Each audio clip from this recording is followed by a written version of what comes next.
Yes, kanoye mbifurize kugomba kugubwa neza guhirwa mu byo mukora byose inshuti zakadasohoka batunzi ba TV Dunia Nikote.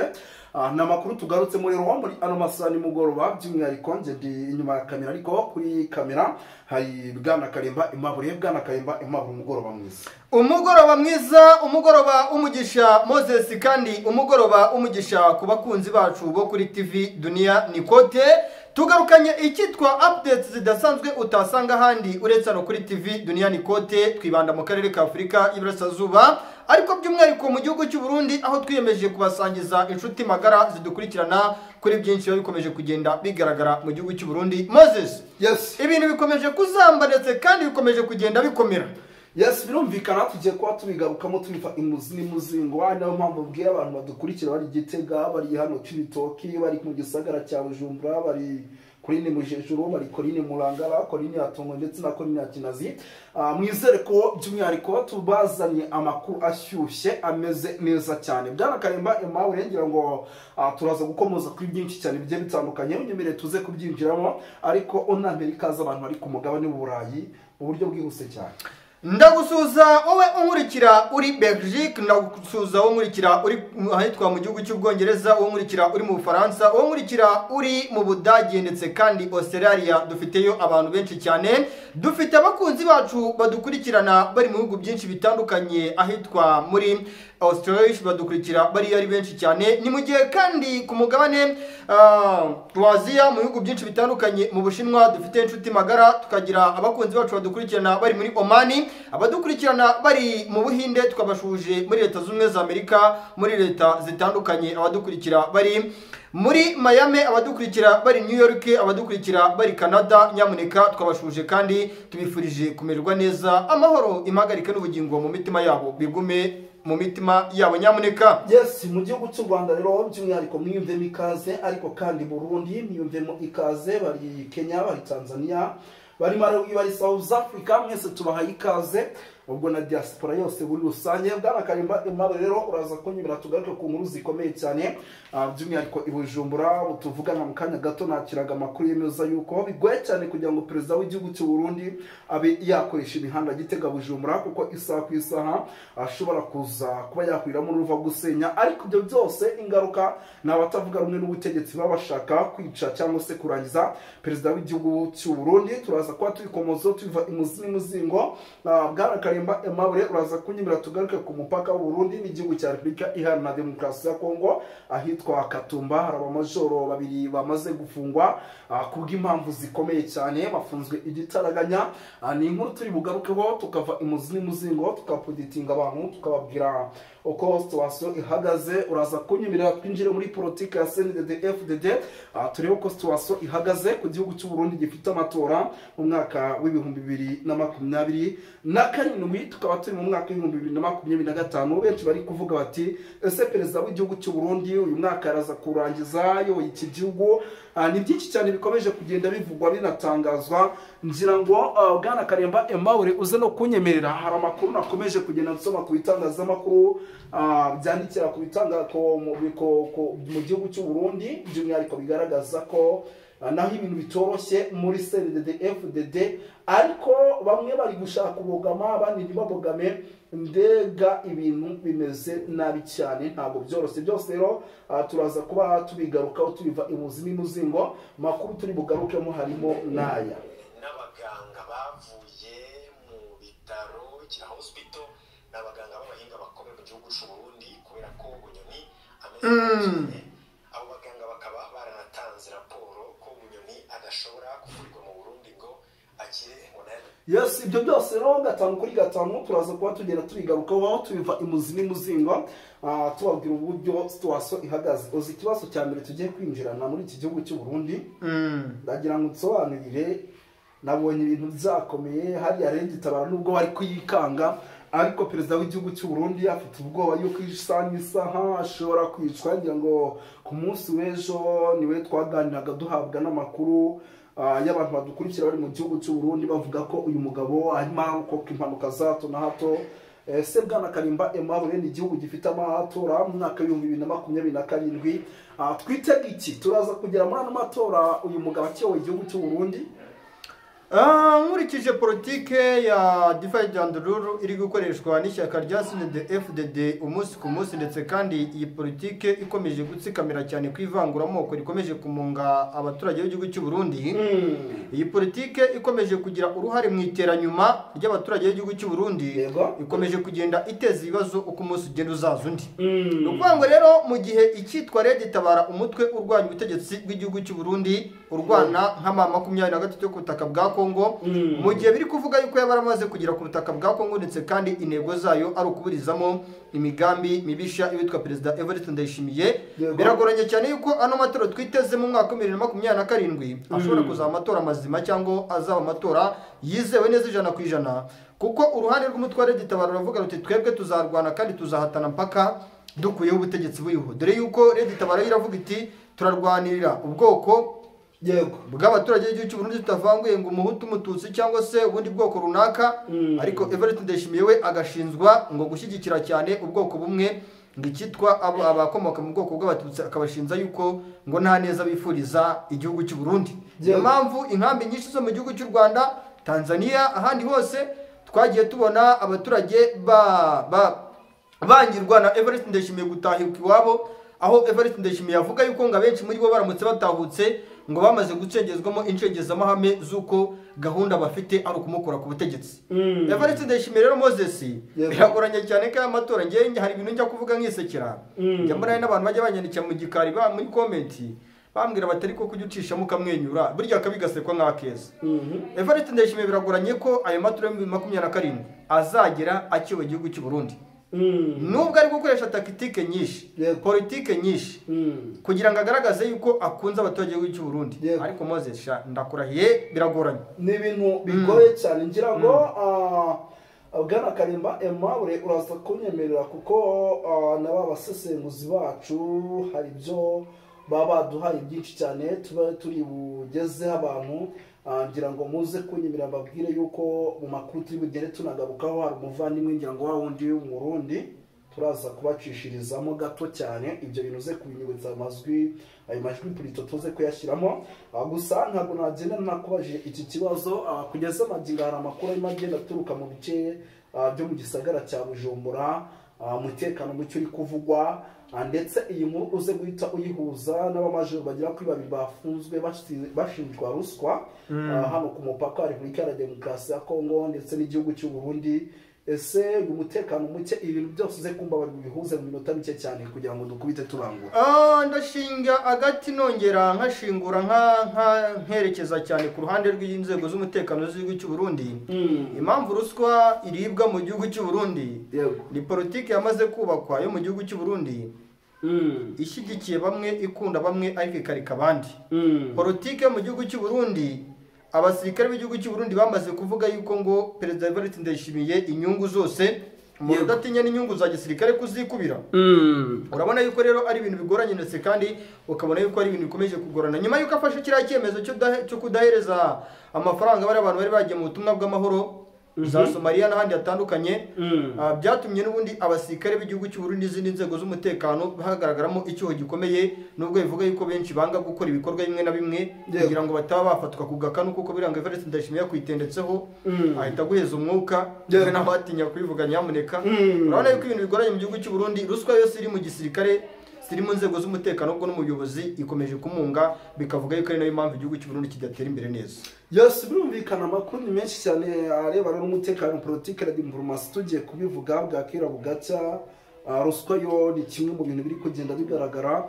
Gusa Bwana Karimba Aimable ntabwo turi bukora iminota myinshi cyane, reka dusohoreze aha ngaha noneho duhite dushyiramo na ryajwi ry'umuvandimwe uri mu gihugu cy'u Burundi kugira ngo abantu aya mfite n'umushyitsi mu kanya yambwiye ko ari amakuru agiye kuma adasanzwe.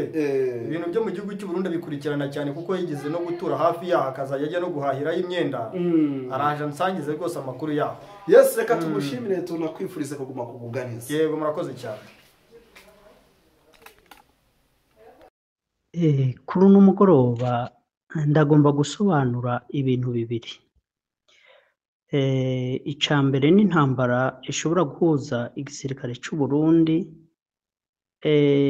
kiri nyuma y'uyu mugabo yavuye muri Amerika w'umunyamurenge yitwa Munigantama hariya mu bice vya Mikenke bifuza ko bokwigarurira kandi ikibuga c'indege co mu Minembwe.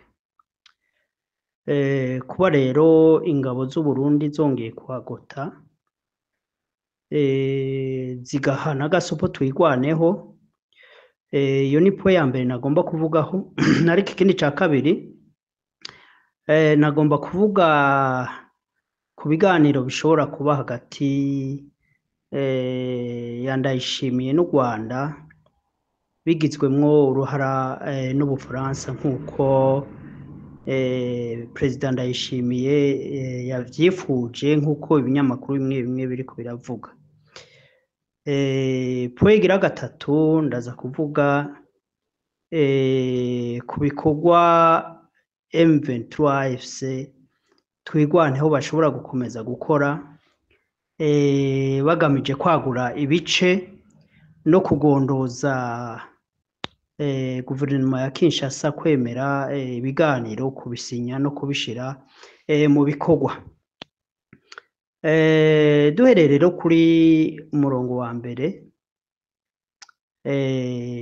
intambara cane cane irimwo abanyamurenge, hanyuma abantu benshi bagatangazwa no kubona Burundi bubifitemwo ishaka ryinshi ry'uko bokontora kiriya gice ca Minembwe na biriya bindi bice byose, cane cane Uvira, birya bice byose umupaka w'Uburundi uhana na Kongo, cane cane muri Sud Kivu.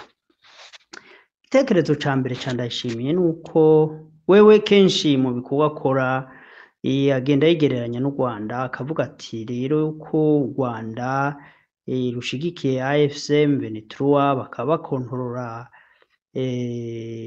Nord Kivu.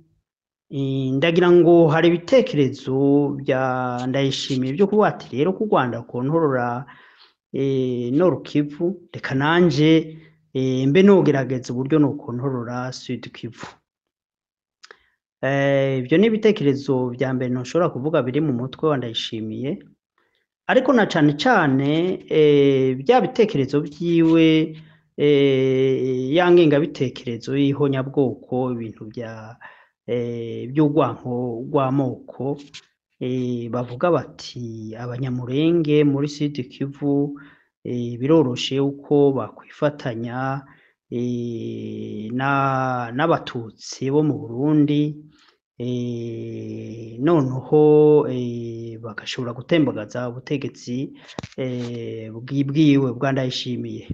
Rero ibyo biri mu bintu bituma Ndayishimiye agira umwete udasanzwe wo kurwana kuri Sud Kivu. Icya kabiri ni uko n'abanyamurenge nabo uko bitwara muri ino ntambara, amaherezo birashobora kuzobazanira ingorane nyinshi bikabashira mu kaga. Ni naco nagomba kugira ngo ndabakebure uku kwigabanya kw'abanyamurenge. Murabona aba ba Munigantama ndetse buriya n'impunzi nyinshi z'abanyamurenge ziri Burundi bari nyuma y'Umunigantama, kandi hariho n'abandi bantu bari mu bihugu vya Amerika, Nairobi no mu bindi bice by'isi, abarya bita Kagara bashigikiye uwo Munigantama, kandi Umunigantama nawe ahetswe n'Uburundi. Urumva rero bice bituma rakoze abanyamurenge bagwanira itumvikana neza, mu gihe usanga bariko baragwana hagati yabo, nubwo baba bafite ibindi bihugu byigombera inyungu muri Kongo, bishobora kuja ku ruhande rumwe kuri twigwaneho canke rukaja ku ruhande rw'Akagara. Iki kibazo rero byakabaye byiza ko abanyamurenge babyicarira bakabiha umurongo mwiza utomoye, sino ndabona ko bishobora kuba ikidobya mu mutekano w'aba bantu bo mu bwoko bw'abanyamurenge, mu gihe ubwabo hagati yabo bagwana. Kandi ikindi ca kabiri mbona nacyo nyine gishobora kuzana ibibazo ni ukuntu burya abanyamurenge batashimye kwinjira muri AFC M23. Nibyo hariho abanyamurenge bari muri AFC M23 ariko ukabona yuko hariho igice cy'abanyamurenge bari muri Twigwaneho bashinze icama cabo batemeye kumbure kuba munsi y'ubuyobozi bwa AFC M23 ngira ngo nibo bashinze kiya camwa cabo citwa MRN sinibuka izina ryayo ariko Twigwaneho burya nayo ntabwo ni nk'igisirikare cigenga kitari hamwe na M23 nubwo bahuriye mu mutaka umwe wa AFC ariko ku buryo bwa komandema y'igisirikare murabona ko bari abatwigwaneho bafite umuyobozi wabo ngirobye yitwa Sematama. Rero ibyo byose bituma ubwoko bw'abanyamurenge bwankwa burondegwa buhigwa kubera uburyo bonyene bari organize bishobora kuzotuma ubu buryo politiki batari ini badashize hamwe ngo bagwanira koze yabo bayumvikanishe neza bishobora gutuma baba victime y'uburyo batitunganije neza mu gufatikanya n'abanyekongo bose bagwanya ubutegetsi bwa Tshisekedi. Aho rero abanyamurenge boreba cyane cyane narigeze kumva uriya General Sematama asa naho atabona neza abanyamurenge boba baja kugira training muri M23 ahubwo akabona yuko nyine abanyamurenge ubwabo bagenda kugirira training muri biya bice bya Minembwe. Ntabwo ari bibi ariko kuba bokuraho ico gihome ako kantu katameze neza hagati ya M23 na Twigwaneho bakagira igisirikare kimwe gifite komande mimwe kuko sinzi yuko Twigwaneho yoba imaze kugira ubushobozi bwo kuba yohangana n'igisirikare cy'u Burundi na FARDC n'iriya migwi yose ya Mayimayi mu gihe bashobora kuyitera kandi ubona neza yuko Twigwaneho itari bien intégré muri AFC M23 kuko tubona AFC M23 yo imaze kugira imbaraga. Ikindi cya kabiri mbonamwo kidatomoye n'ukuntu bamwe mu banyamurenge batishimira ubutegetsi bw'u Rwanda kandi bakabivuga ugaca usanga bifadikanya na leta ya Kongo mu kwagiriza ibintu bitari bimwe leta y'u Rwanda. Ibyo navyo nyene n'akantu k'akadovya kare muri uriya murongo w'umugwi w'abanyamurenge mbona ko bishobora muri kazoza canke muri intambara bishobora kubagirira ko ingaruka itari nziza yenda bamwe bakabatererana ugaca usanga basigaye bigwanaho nk'uko bitwa nyene.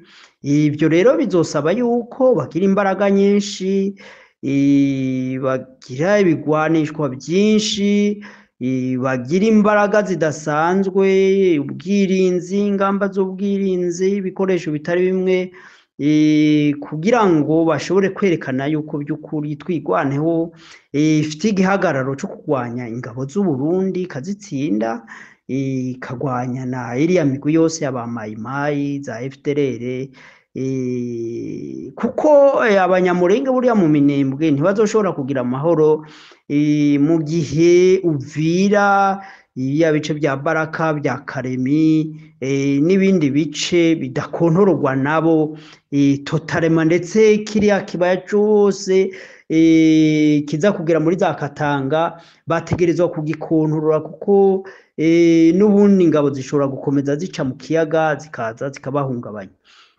Rero aho hantu niho nagomba gusobanura nkebura abantu batwigwaneho cyane cyane yuko bashishikara gukomeza ubumwe n'ibihugu nk'u Rwanda, Uganda, AFC M23 kuko ibyo niyo migwi izo ngabo zikomeye tubona zishobora gukingira ibibi bishobora kuza kuri buriya bwoko bw'abanyamurenge.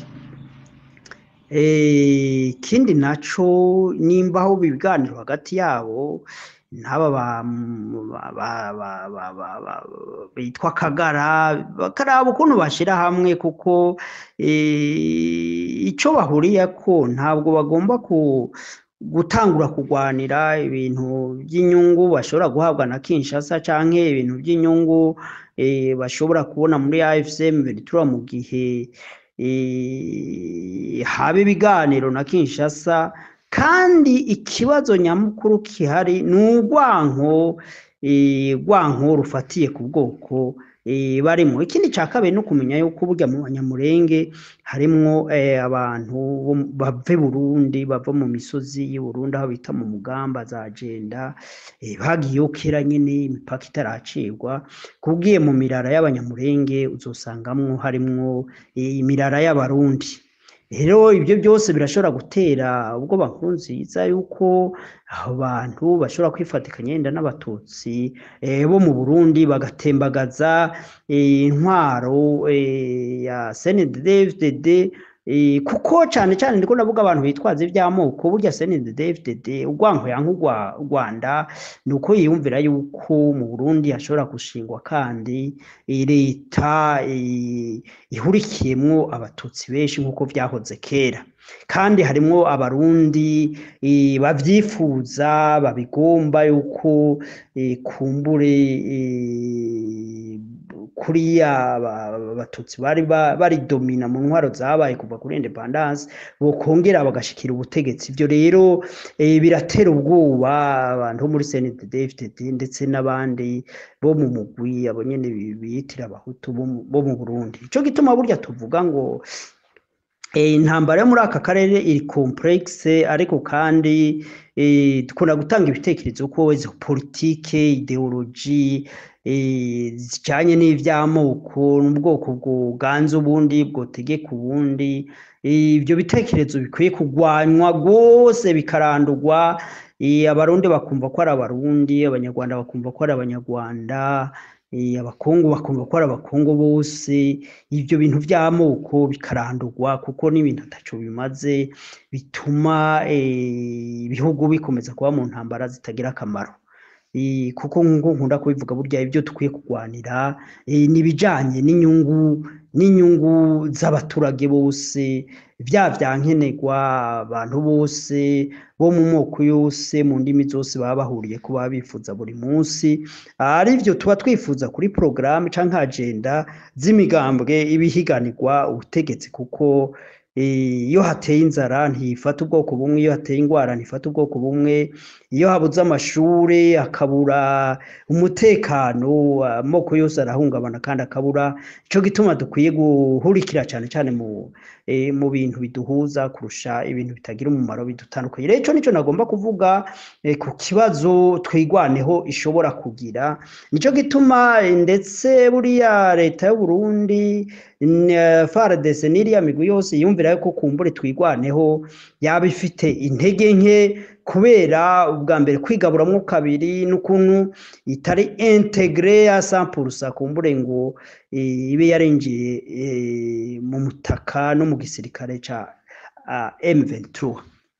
Ivyo rero ni ikintu ubona yuko gishobora guhungabanya umutekano wo mu Minembwe na biriya bice bibamwo abanyamurenge. Noneho bigasaba yuko ahantu cyane cyane aho muri twigwaneho habera amaso, bagakomeza ubumwe n'imigwi yose yifuza yuko ishigikiye revolution, yifuza yuko muri Kongo ubutegetsi bwohinduka. Kandi ikindi rega namye numva Colonel Kakufe avuga ababaye, avuga ati kubera iki baraduhura iki baratuziza iki. Regaye mu gihe bemeye gufata ibigwanishwa bakemera gufata inkoho bakavuga ko bifuza gukuraho ubutegetsi bwa leta ya Kongo, kandi Uburundi nabwo bukaba ari nk'umukozi wa leta ya Kongo. Rero ntibutangazwa nuko ibyo bitero canke urwo rwango rushobora kuba bako. Nico gituma ndababwira yuko bakwiye kongera inguvu no guhangana n'abo banse baba hanze, nta mbabazi babafitiye, nta kigongwe babafitiye, n'amakungu erega buriya nubwo batakira amakungu y'amajenoside yamye aba mu bihugu bitari bimwe kandi amakungu ahari, ubanza wogira ngo ayo makungu hari ibyo bungukiramo muri izo ntambara zihitana abantu benshi. Nico gituma ubona ahubwo kenshi badahaguruka ngo bagwanye ibyo bikuba bigwanya ku munwa, ariko bakaza kuvuga amajambo abantu bamaze guhona.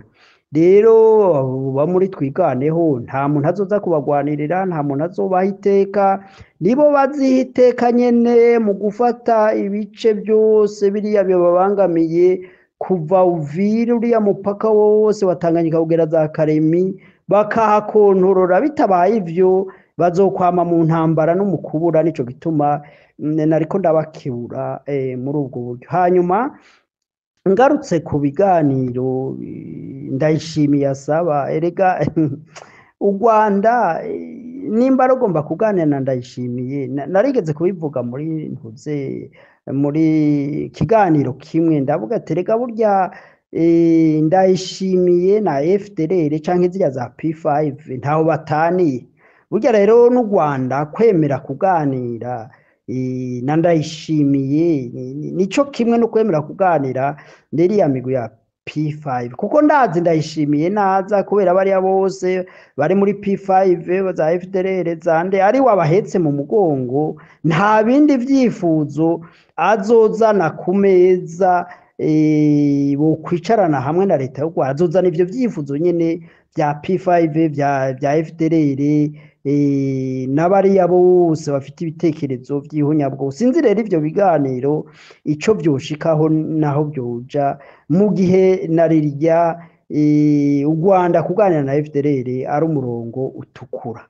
Rero niyumvira ko ari icifuzo kimwe mu bihugu cane cane Abafaransa kuva kera bari bafite ibitekerezo. Murazi ko aribo bamye bashikira izo za FDLR, bamye bafite uko basunika mu nama za UN bifuza yuko u Rwanda kwemera kwicarana n'iriya migwi ya FDLR, imigwi ya P5. Ivyo rero nimba Ndayishimiye yahisemwo Ubufaransa, nuko azi uko Ubufaransa bwahetse abo bajenosidere, bukaba bukibahishije, bukaba bukibagwanirira, bukaba bukibashigikira cane cane nk'Ububirigi. Murabona ko bwarenze buza ku rubuga mu Burundi, mu bice bitarimwe byo muri Kongo, gushigikira izo ngabo za FDLR. Rero ibyo bitekerezo bishobora kuva mu Bubirigi, mu Bufaransa.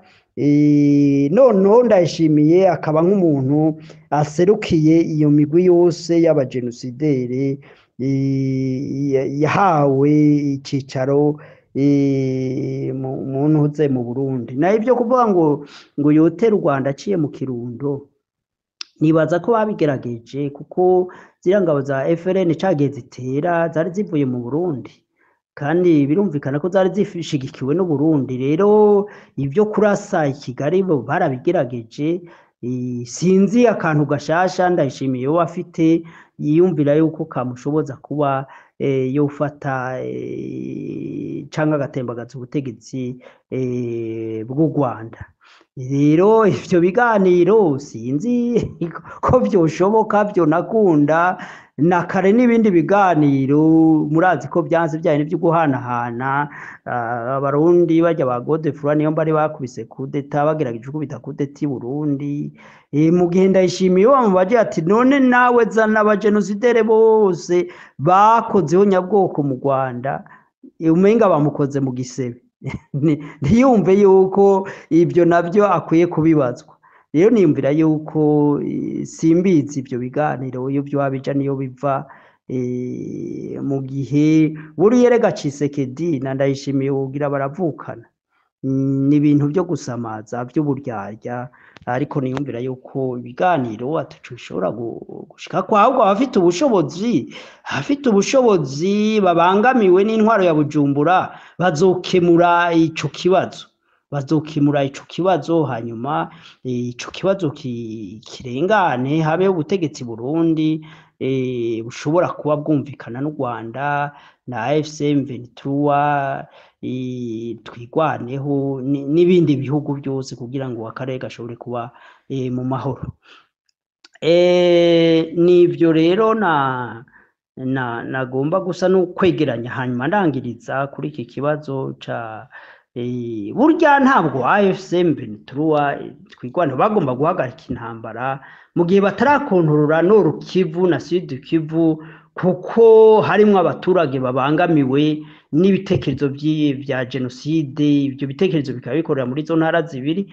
Niyumvira rero mu gihe bobanza bakagombora Sud Kivu yose kugera hariya za Karemi, Nord Kivu yose za Warikare zaye bakagombora hose, noneho rero muri biriya bindi bice bibamwo ayandi moko ataca bangamiye ko kumbure adafite ibitekerezo vya genocide, noneho bagashobora kwicara bagafata igihe bakitonda.